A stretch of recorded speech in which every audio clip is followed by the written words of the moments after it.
हे बघ मिरच्या, हे बघ, हे बघ, हे बघ, हे बघ. हे कांदे, हे कांदे बियासाठी आणि ती लावलेली अजून कांदे लसूण पेरल्या ते बघ. तर सुंदर मिरच्या लागल्या, त्या मिरच्या लय सुंदर लागल्या. आता भेंडी लावली तिथं. शेपाची भाजी,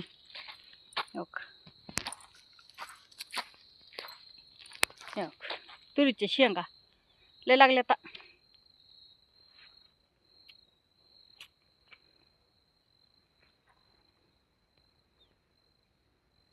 सगळं सुंदर आले बघ. किती छान वाटलं निसर्गरम्य वातावरण.